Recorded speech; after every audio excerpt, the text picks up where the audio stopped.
The Galaxy Z Fold 8 is probably the biggest rethink Samsung has made to its regular Fold lineup in years. Instead of trying to make the standard Fold the ultimate productivity machine, Samsung has made it lighter, wider, easier to handle, and much better suited to the way most people actually use a phone. It's not without compromises. The cameras take a step back from last year, sustained performance isn't quite on the same level as the larger Fold 8 Ultra, and heavy users may find the battery life a little tight, but after using the Galaxy Z Fold 8 for around a week, this is still the Samsung foldable I'd personally buy. The Samsung Galaxy Z Fold 8 has arrived, and this time around Samsung hasn't simply refined last year's Fold, it has changed the formula. The Galaxy Z Fold 7 had that familiar tall cover display and a larger inner screen that leaned heavily into productivity. With the Fold 8, Samsung has gone in a different direction. The regular Fold is now shorter, wider, and much more focused on things like watching movies, playing games, using social media, messaging, and all the everyday stuff we normally do on a smartphone. Samsung hasn't completely abandoned the productivity-focused Fold concept. Instead, that idea has effectively been moved up to the Galaxy Z Fold 8 Ultra, which is also the more expensive model. And after using the regular Fold 8 for a week, I actually think Samsung might have stumbled onto something important here. The new proportions make this phone feel much more approachable. It's easier to use with one hand, the outer display makes more sense for everyday apps, and the whole thing feels less like a mini laptop and more like a normal phone that happens to unfold into a tablet. That sounds like a small distinction, but it changes the experience quite a bit. The first thing you notice about the Galaxy Z Fold 8 is that it doesn't really look like the Samsung Fold phones we have been using for the last several years. The overall book style concept is still here, obviously, but Samsung has completely reworked the proportions. Instead of the tall and narrow cover screen we have become used to, the Z Fold 8 gives you a 5.5-inch 16:10 outer display. It's noticeably shorter and wider, with a shape that reminds me more of a passport than a traditional Fold. Open it up, you get a 7.8-inch internal display with a 3:4 aspect ratio, which is much closer to the shape of a conventional tablet. And honestly, I understood what Samsung was doing almost immediately. I have used book-style foldables like the Galaxy Z Fold 7 and the Oppo Find N6 for extended periods, but the Fold 8 feels dramatically easier to live with than those taller designs. The outer display is the biggest reason why. The wider shape makes it much easier to type, scroll, read messages, and interact with apps without needing to open the phone every few seconds. TikTok looks good, YouTube works well, games feel more natural. Even basic things like Google Maps benefits from having a little more horizontal room. That might not sound revolutionary on paper, but when you use the phone throughout the day, the difference adds up. There is also something about the Fold 8's proportions that makes it feel like it sits between two categories. You still have the full-size inner display of a traditional book-style foldable, but when the phone is closed, the experience is much closer to using a compact device. I think that balance is one of the strongest things about the Z Fold 8. Then there is the weight. At just 201 grams, this is an incredibly light book-style foldable. It's actually lighter than Samsung Galaxy S26 Ultra, which is kind of ridiculous when you stop and think about it.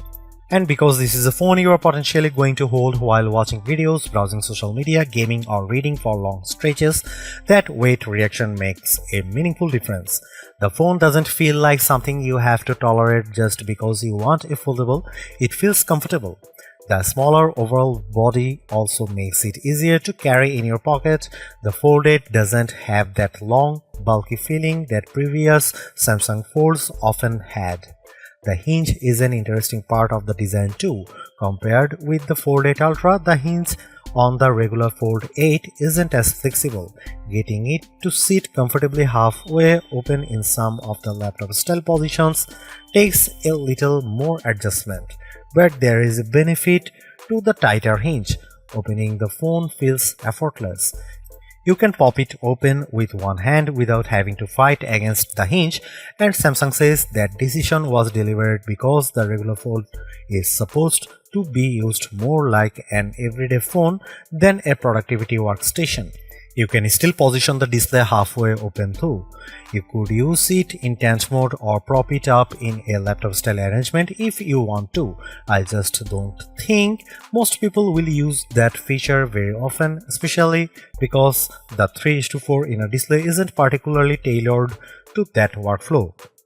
For those who genuinely want that kind of setup, the Fold 8 Ultra makes more sense. Samsung has also kept the usual premium color selection. You get graphite, cream, lavender, and pistachio, with pistachio being exclusive to the Samsung store. Durability is more familiar territory. The Fold 8 carries an IP48 rating, which gives you protection against water and larger particles, and Samsung says it can handle being submerged in up to 1.5 meters of water for as long as 30 minutes. But dust protection hasn't really moved forward. Particles smaller than 1 mm can still potentially get inside the phone, so you still need to be a little careful in particularly dusty environments. At this point, Google is still one of the few companies to really address the difficult combination of dust and water resistance on foldables, so Samsung's approach isn't particularly unusual. It just means there is still room for improvement. One of the biggest weaknesses of older Samsung Folds was that the cover display often felt like something you used only when you absolutely had to. That isn't really the case with the Z Fold 8. The 5.5-inch outer screen is actually one of my favorite parts of the phone. The 16:10 ratio gives it a wider footprint, so typing, messaging, social media, browsing, and navigation all feel more natural. It also gives you more room for images and text than Samsung's previous tall cover displays, and that makes you don't have to unfold the phone just to do basic smartphone tasks. That's a big deal. Gaming is another area where the wider screen works nicely. It feels less constrained than older fold cover displays, and watching 16:9 content on Netflix is also pretty good. You still get small black bars, but the video occupies a larger portion of the screen than it does on some of Samsung's more square foldables. What impressed me most is that it doesn't feel cramped. At only 5.5 inches, that could have been a problem, but Samsung has chosen the aspect ratio carefully and it works. The quality is also flagship level, which makes a difference. This isn't a basic outer panel that exists just to get you through the day. It feels like a screen you could actually use as your primary display. Then of course there is a big internal panel. The 7.8-inch foldable display is exactly what you would expect from a high-end Samsung phone. You get dynamic AMOLED 2X, LTPO technology, a 120Hz refresh rate, and up to 3000 nits of peak brightness. It's bright, smooth, colorful, and extremely detailed. But the two things that really stand out to me are the shape of the display and the crease. The 3:4 aspect ratio might not sound like a huge change compared with previous folds, but in actual use, it makes a noticeable difference. Apps feel much more natural on the inner screen. WhatsApp works, Slack works, Instagram works, YouTube works, and in many cases, you can use them in landscape orientation without constantly wondering whether the interface is going to break or look strange. That was something I found surprisingly refreshing. With older foldables, opening a particular app sometimes came with a little uncertainty. You'd wonder whether the layout would fit properly, whether content would be cropped, or whether you'd have awkward empty spaces. With the Fold 8, I rarely thought about any of that. I just opened the app and it worked. The new shape also helps with video. Movies naturally fit the wider screen better, so although there are still black bars depending on the content, you get more usable screen real estate compared with some of Samsung's boxier designs. I actually ended up using the inner display in portrait mode quite a lot. It essentially becomes a massive smartphone screen, which is excellent for scrolling social media, playing portrait games, and watching vertical videos. TikTok in particular feels great on this display, while the Fold 8 is slightly less convincing is heavy-duty split-screen multitasking. You can still run two apps next to each other, and I used that setup regularly for things like messaging and browsing, but you don't have quite as much room as you do on the Fold 8 Ultra. Still, it's far more useful than trying to do the same thing on a conventional phone, so I wouldn't describe the Fold 8 as a bad productivity device. It simply isn't the best Samsung foldable for productivity anymore. Then there is a Flex Titanium. Samsung's new internal display technology uses two layers within the folding panel with the goal of making the screen stronger and reducing that obvious central crease, and I can definitely tell the difference. The internal panel feels more solid under your finger. There is less of that soft, flexible sensation that you get with some foldable displays, and the anti-reflective treatment also helps reduce the plastic-like reflections that have traditionally made foldable looks look less premium than standard glass displays. Then you look at the phone straight on and notice the crease, or rather you barely notice it.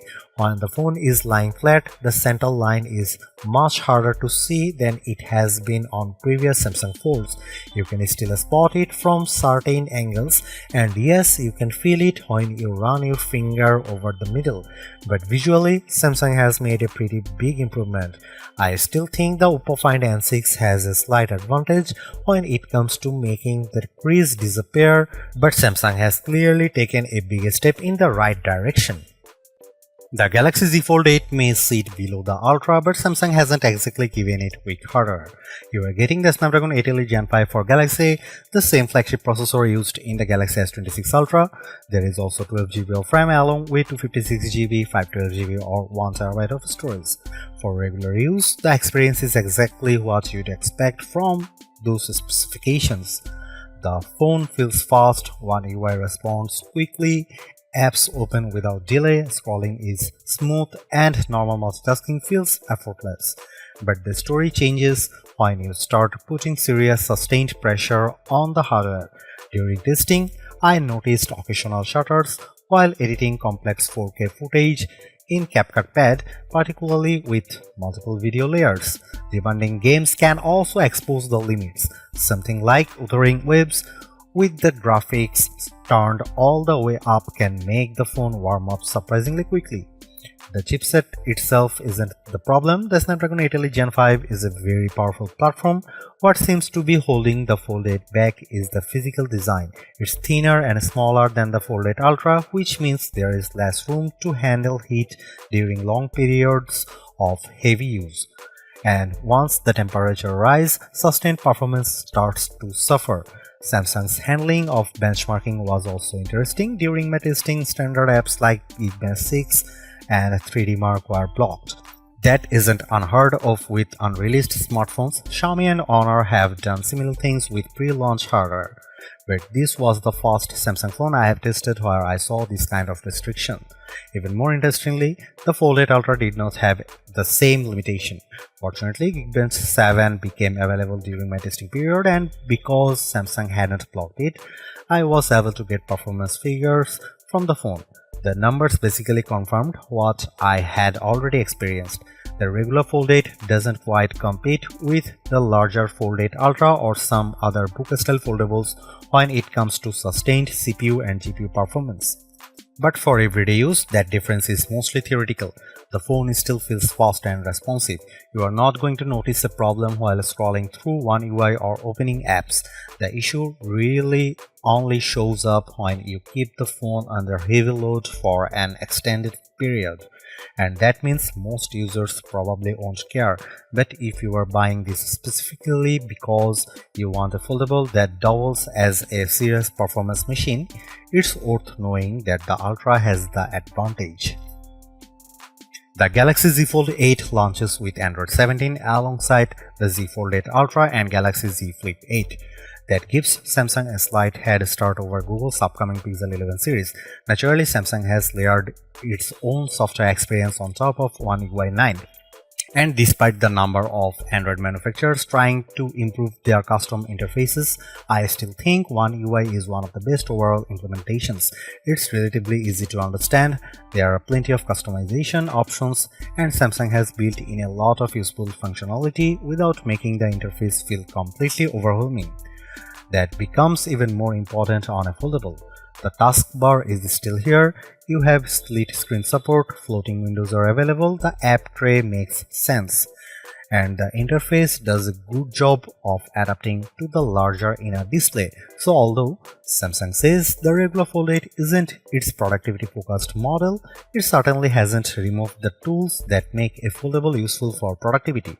But AI is obviously the bigger story with One UI 9. You get Samsung's usual Galaxy AI features, including newer tools that appeared with the Galaxy S26 lineup, such as Photo Assist. There are also new additions that take advantage of the Fold's camera and larger screen. One example is My Fan Cam, a feature aimed particularly at people who record content.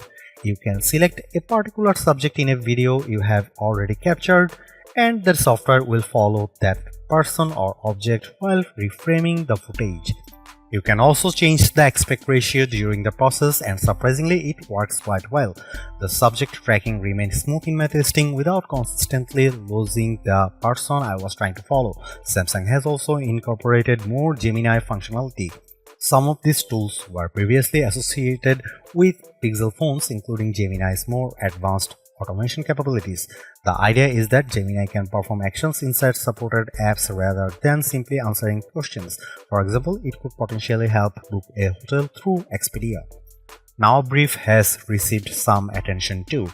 It now pulls information from a wider range of sources and as a result feels more useful. It can combine weather, news, YouTube recommendations, Spotify playlist, health information, and even weekly recaps based on your recent activity.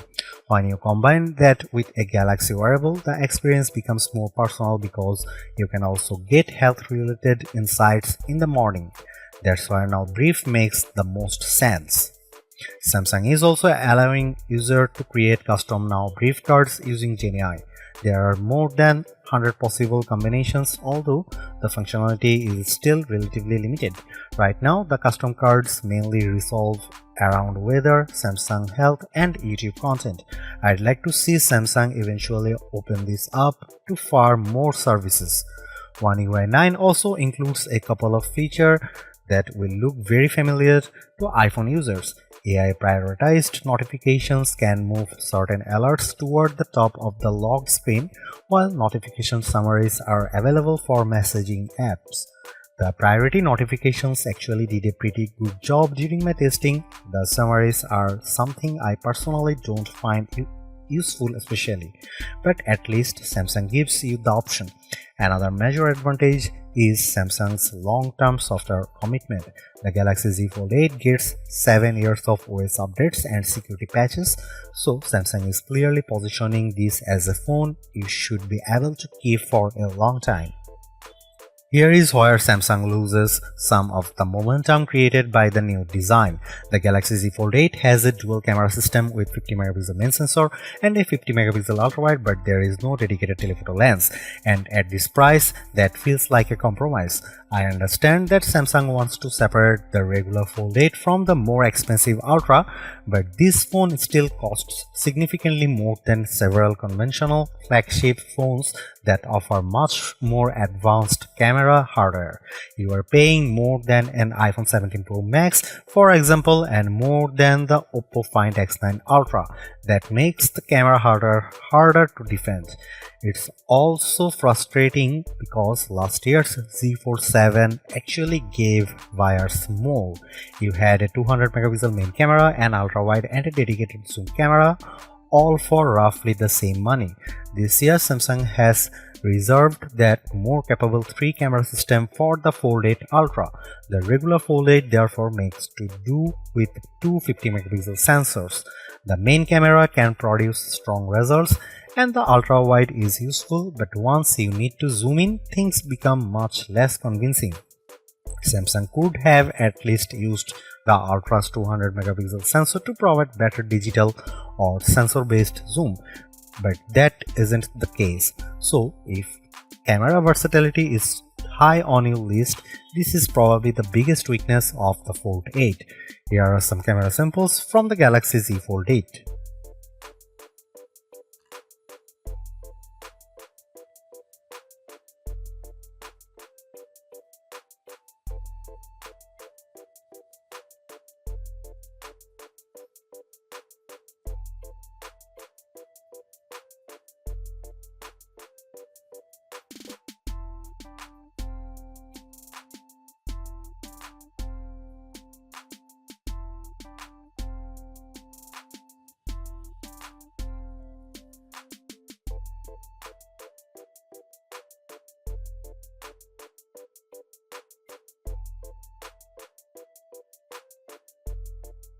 The Galaxy Z Fold 8 is much more than just another yearly fold upgrade. It represents a real change in how Samsung thinks about its regular book-style foldable. Previous fold models were increasingly defined by productivity. Samsung wanted them to feel like mini workstations that happened to fit in your pocket. The Fold 8 takes a different approach. It wants to be a great everyday phone first and a tablet when you need one, and I think that makes a lot of sense. The shorter, wider design makes the outer display dramatically easier to use. The 201-gram weight makes the phone comfortable to carry and hold. The 7.8-inch internal display is excellent, and the much less visible crease makes the folding experience feel more mature. There are still some clear weaknesses. The camera setup is underwhelming for the price. The regular Fold 8 can't sustain performance quite as well as the larger Ultra, and heavy users may find the battery life a little too close to the edge. But after spending a week with it, none of those compromises changed my overall impression. In fact, the biggest surprise for me was how quickly I started preferring this design. The phone still gives you that huge inner display when you want it, but you no longer have to feel like you are sacrificing the everyday smartphone experience just to get a foldable. That's what makes the Galaxy Z Fold 8 so appealing. It's not necessarily Samsung's most powerful foldable, it's not the best camera phone in the price range, and it isn't the productivity king anymore. That's what the Z Fold 8 Ultra is for. But if you want a foldable that feels comfortable, practical, easy to use, and genuinely enjoyable every single day, the Samsung Galaxy Z Fold 8 is the one I'd take. And honestly, after using it, I'm not sure I want Samsung to go back to the old Fold design.